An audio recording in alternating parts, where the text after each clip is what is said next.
जैसा कि हम जानते हैं कि एक ईमेल एड्रेस के 3 हिस्से होते हैं। एक उसमें यूज़र का नाम होता है, फिर एक उसमें @ का साइन होता है, फिर तीसरा उसमें डोमेन का नाम होता है। हम चाहते हैं कि एक्सेल में किसी कॉलम में सिर्फ ईमेल एड्रेस ही इंटर हो, इसके अलावा कोई और टेक्स्ट भी इसमें इंटर ना हो सके। इस वीडियो में हम ईमेल की वैलिडेशन लगाना सीखेंगे। सबसे पहले जो सेल में सिलेक्ट करना चाहता हूँ जिसके अंदर ईमेल की वैलिडेशन लगानी है उन्हें सिलेक्ट करूँगा। मैं यहाँ पे ई कॉलम पूरा सिलेक्ट करता हूँ। उसके बाद मैं डेटा वैलिडेशन में आता हूँ और डेटा वैलिडेशन के अंदर मैं यहाँ पे कस्टम में आऊँगा। कस्टम में आके अब यहाँ पे मुझे एक फार्मूला अप्लाई करना है। फार्मूला क्या है? सबसे पहले मुझे ये चेक करना है कि इस ये नंबर है।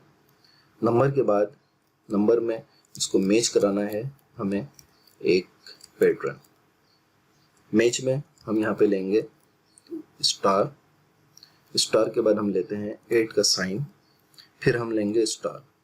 उसके बाद डॉट, उसके बाद कोई भी करेक्टर लेने के लिए हम एक साइन क्वेश्चन मार्क लगाएंगे, फिर उसके बाद दोबारा स्टार के, उसके बाद कुछ भी हो डॉट के बाद, और फिर इसको यहाँ बंद कर देंगे। उसके बाद मैं यहाँ पे जो मेरा पहला सेल है जो कि यहाँ पे कॉलम का E1 है, E1 को लेता हूँ। E1 के बाद फिर यहाँ पे मैं 0 देके इसको दोनों को बंद कर दूंगा, मैच को भी और इस नंबर को। इसके बाद इसको ओके करते हैं। ओके करने के बाद अब आप यहाँ पे कुछ इंटर करें टेक्स्ट तो एरर शो हो रहा है। इसी तरह कोई भी करेक्टर इंटर करें तो भी एरर शो होगा। लेकिन अगर आप यहाँ पे ईमेल एड्रेस, जैसे कि मेरा ईमेल एड्रेस है, ये मैंने इंटर करा तो सिर्फ ईमेल एड्रेस देखें यहाँ पे शो हो रहा है, जैसे test@test.com।